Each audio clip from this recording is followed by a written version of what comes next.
Hi folks, welcome back to the Hoard. I've been asked to do a review video on my Tacoma pickup truck.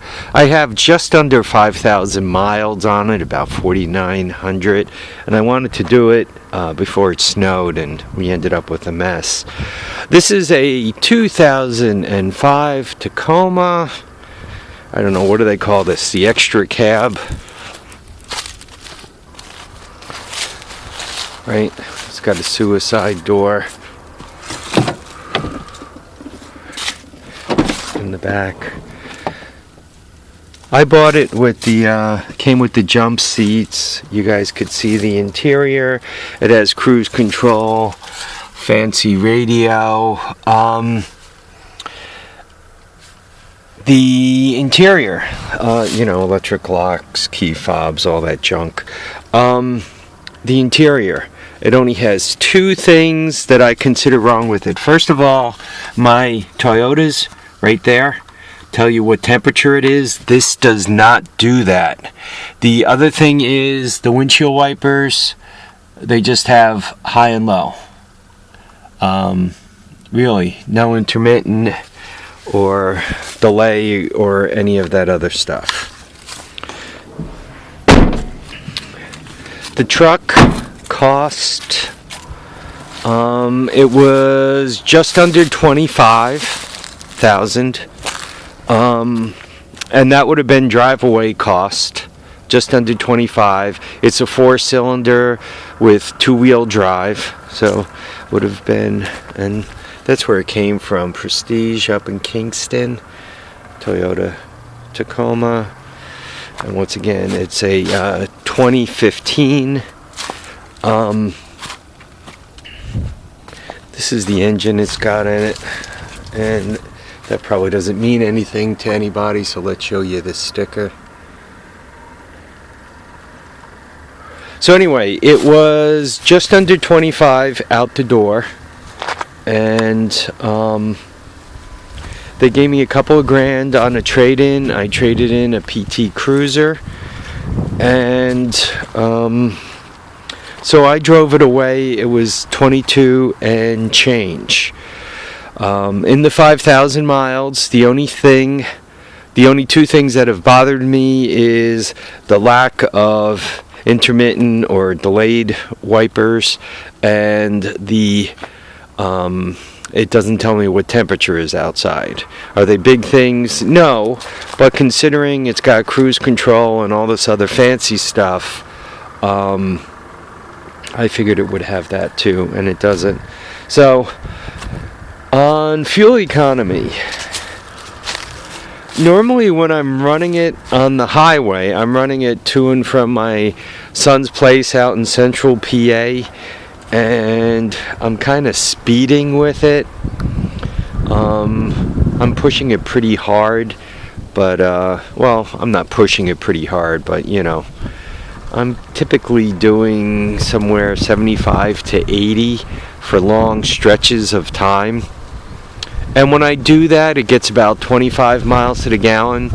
The strange thing is, even if you drive it around town, it seems to get somewhere around 25 miles to the gallon. Between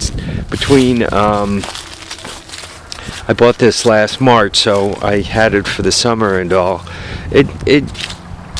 It really never worked its way up. I figured at some point it would work its way closer to 30 miles to the gallon, 27, 28, and it never did. It seems to be a 25 mile per gallon truck. Loading it, I've loaded it, I don't know, when I brought it home from my son's, I had a dryer on there, which is, somewhere around 100 pounds. I had an oil drum, I had some other junk in there, I had all these mats in here.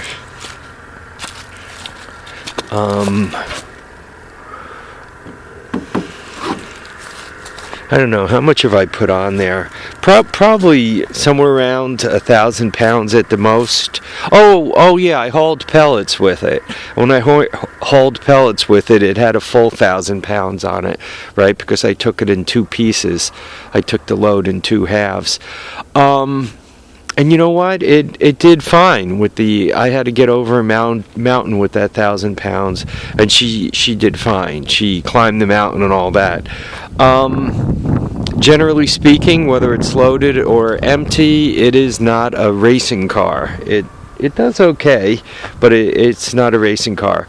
You know, you always got to compare it against what people normally drive, right? If this is the first car, I mean, if you were driving a Ford Pinto or a Vega or a Ford Falcon or a 52 Studebaker, right, and you get in this thing, you're gonna think you just sprouted wings, right? You could fly and the thing stays on the ground.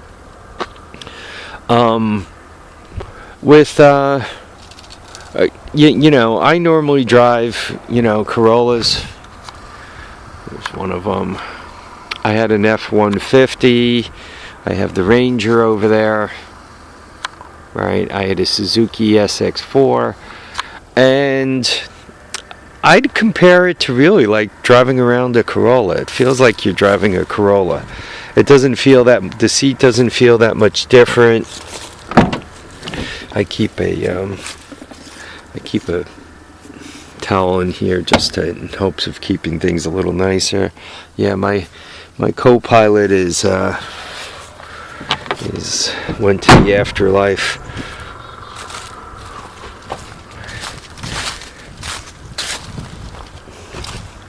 I think a lot of people, when they're about to pull in front of me or do something stupid, when they see the skeleton in there, maybe they think twice.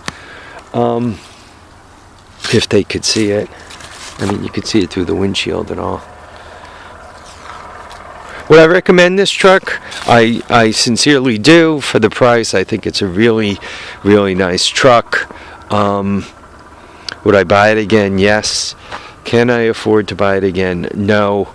But I'm hoping to have it, and I'm hoping to have it for a very, very long time. For those folks who are going to do scrapping or poke hard at the base of the truck and all, the bed is basically wrapped in metal. I mean, this is metal, but that's plastic, and the entire bed is, they call it composite. It's plastic, right? This is metal, so the outsides are metal, and I guess there's a frame underneath that plastic, but the bed's made out of plastic, so it won't rust away. But I wouldn't exactly recommend poking a pipe at it, especially in spots, you know, like up front there. Like you can see it's bolted on there, but if you get in front of it, I don't know, could you poke a pipe through it? I'm thinking with a little effort you could probably do that. So if I was consider doing any kind of scrapping or anything, I would probably line the bed of the truck with plywood or something, because I would be afraid of poking a hole in it and destroying the poor thing. And if you spend somewhere around 25 grand on a truck, you really don't want to do that. For me, the truck's going to have an easy life. It's going to haul all-terrain vehicles, which means basically the tires are going to be on the ground. It's you know, that dryer, but you know, the four legs of the dryer aren't going to push through and break anything. So for me, the truck is going to do everything I needed to do and more, and I won't have to worry about damaging it. For those folks who are going to poke heavy things at the bed, I would be a little nervous about what kind of damage one could do. Anyway, folks, I want to thank you all for watching. I want to thank, I'm going to say Nardo, which I'm probably mispronouncing and misremembering your name, for requesting the video. Folks, remember to keep your feet down, keep your head up, and get out there and enjoy all your days, even a nice cold one like today. Bye now.